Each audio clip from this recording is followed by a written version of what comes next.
I wanted to take tonight to do a quick primer, inshallah ta'ala, as to how we can make the most of these last 10 nights. And hopefully within 10 minutes, inshallah ta'ala, just do a quick refresher as to 10 ways that we can make the most of the next 10 nights. May Allah subhanahu wa ta'ala allow us to catch Laylatul Qadr. Allahumma ameen. And so inshallah ta'ala, I'm just going to go through 10 tips, bi'idhnillah. Some of them are well known to you. Some of them maybe have been an afterthought in the previous cycles of the last 10 nights. And we know, mashallah, we have so many people that are observing Ramadan with us for the very first time. And so I ask Allah subhanahu wa ta'ala to allow this to be of benefit to us in some way. The first tip, dear brothers and sisters, is to avoid the sins of the day. I think that this is one of the most underestimated elements of the last 10 nights. Throughout the year, لا تعصه بالنهار يوقظك بالليل. Do not disobey Allah subhanahu wa ta'ala during the day. He will wake you up at night. If you sin during the day, you shut the doors of the heavens for you at night. You might be entering into the night with a sin that has displeased Allah subhanahu wa ta'ala. This is throughout the year. So how about then with the last 10 nights of Ramadan and the potential of Laylatul Qadr? You don't want to be entering into Salatul Maghrib and you have the ghadab of Allah subhanahu wa ta'ala, the anger of Allah already upon you due to a sin that you committed during the day of Ramadan. So please, inshallah ta'ala, be very mindful, especially mindful of the sins that you commit during the day. So that's number one, avoid the sins of the day. Number two, avoid conversations at night. Now during the day, obviously you'll have to work, you'll have to socialize, you'll have to do things with family, whatever it may be. But at night, as Imam ibn Qudamah rahimahullah mentions, that most of the ways that the blessing of Laylatul Qadr is lost is when people mix with one another too much during the night, and then it's only natural that at some point your tongue slips. It slips into some form of backbiting, a little bit of gossip, a little bit of a hint there. Dear brothers and sisters, if you haven't had your iftar parties yet, don't do them in the last 10 nights. And this is not the time to congregate and to hang out. MashaAllah, we enjoy seeing each other, we enjoy socializing. But in these last 10 nights, try to prioritize yourself. Try to prioritize your ibadah. Join the gatherings where we are remembering Allah subhanahu wa ta'ala together. But this is not a time of socializing. This is not a time of conversation. So avoid the sins of the day. Avoid the conversations of the night. Number three, very self-explanatory, but something that we might lose. Catch Isha and Fajr in congregation. Sa'id al-Musayyib rahimahullah said, "Man salla al-Isha fil jama'ah faqad nala haddahu min laylatil qadr." Whoever prays Isha in jama'ah, in congregation, would have taken their fortune of Laylatul Qadr. The Prophet ﷺ said that whoever prays Isha in congregation, it is as if they have the first half of the night. And whoever prays Fajr in congregation, it is as if they have the last half of the night. It is more precious to Allah subhanahu wa ta'ala that you catch Isha and Fajr in congregation than you spend the whole night in prayer. So prioritize being here for Salatul Isha and Salatul Fajr. Number four, pray with the Imam a full set. The Prophet ﷺ said that whoever prays behind the Imam in Qiyam until the Imam finishes, then that person has caught the entire night of prayer. Now there are multiple interpretations of that hadith, by the way. So if you have two Imams, for example, and one Imam is leading the first half, the second Imam is leading the second half, does it count if you pray just with the first Imam? If you have in the last third of the night, obviously we do 3 o'clock Qiyam here, and you pray with that Imam the entire time, does that count as a full night? The answer is all of them could count, and the more you do, the better.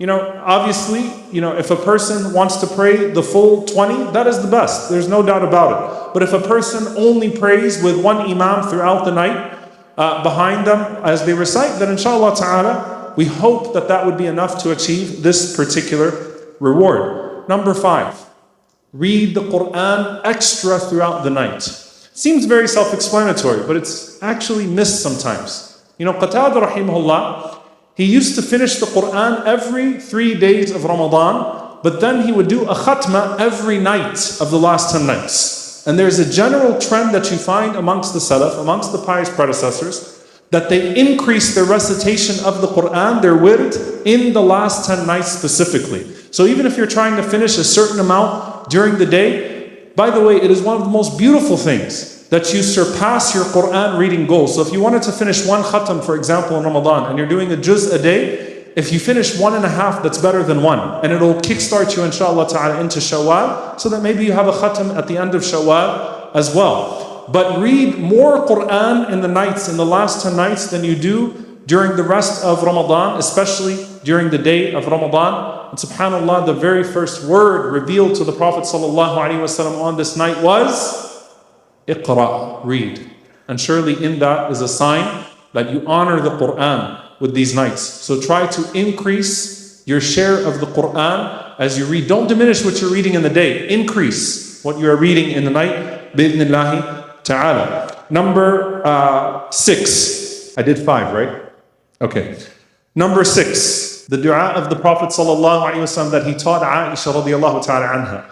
Allahumma innaka afuwan tuhibbul afwa fa'fu anni. Aisha radiallahu anha asked the Prophet ﷺ, if I find myself in Laylatul Qadr, what should I recite? The Prophet ﷺ said, say Allahumma innaka afuwan tuhibbul afwa fa'fu anni. Oh Allah, you are the forgiver, you love to forgive, so forgive me.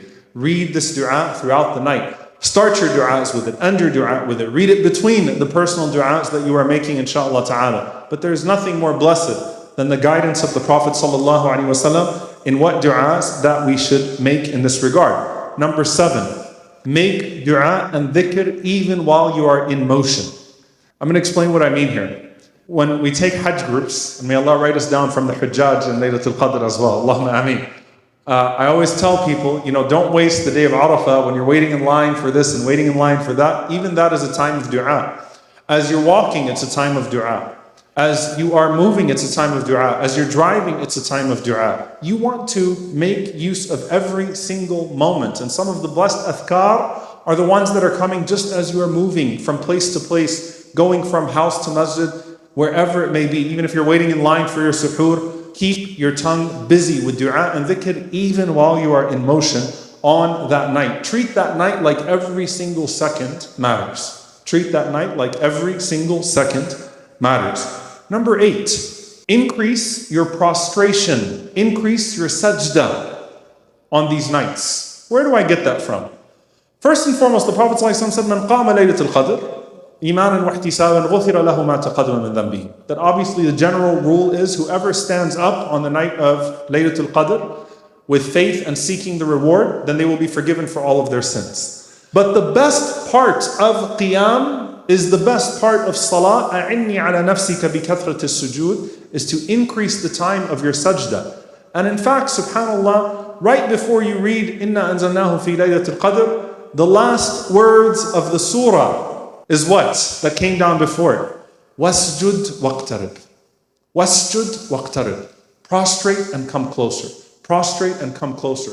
So increase the time of your sujood. Take your du'as with you to your sujood, inshaAllah ta'ala, during the night as you make these special forms of worship in these special nights. Number 9, giving and charity. Now I'm going to start off here when I say giving and charity that there is nothing that suggests explicitly that the Prophet ﷺ gave more charity in the last 10 than he did the rest of Ramadan. However, subhanAllah, many of the scholars of suluk, they say, look at 2 things. The scholars of spirituality say, look at 2 things. Charity has 2 effects. Number 1 is increase, and you seek increase in the night of Laylatul Qadr, which is increase. Number 2, tutfi'u ghadab al-Rabb, as the Prophet ﷺ said. Charity, especially sadaqatul sir, secret charity, extinguishes the anger of the Lord. And on a night of increase, where the greatest reward that you could seek is forgiveness, what better than an act that you do every single night, inshaAllah ta'ala, that is associated with increase and associated with the extinguishing of the anger of the Lord. So if you're automating charity, or if you're giving charity yourself, or if you see someone, whatever it is, be someone who is open to charity in these last 10 nights constantly, as you are to all good deeds. Number 10. Spend the last few moments of every single one of these 10 nights in istighfar and seeking forgiveness. وَبِالْأَسْحَارِ هُمْ يَسْتَغْفِرُونَ. And during the time of suhoor, that time, they are seeking forgiveness. This is during regular times. What about the last 10 nights? What I mean by that is that sometimes people will be eating and socializing until the very last minute.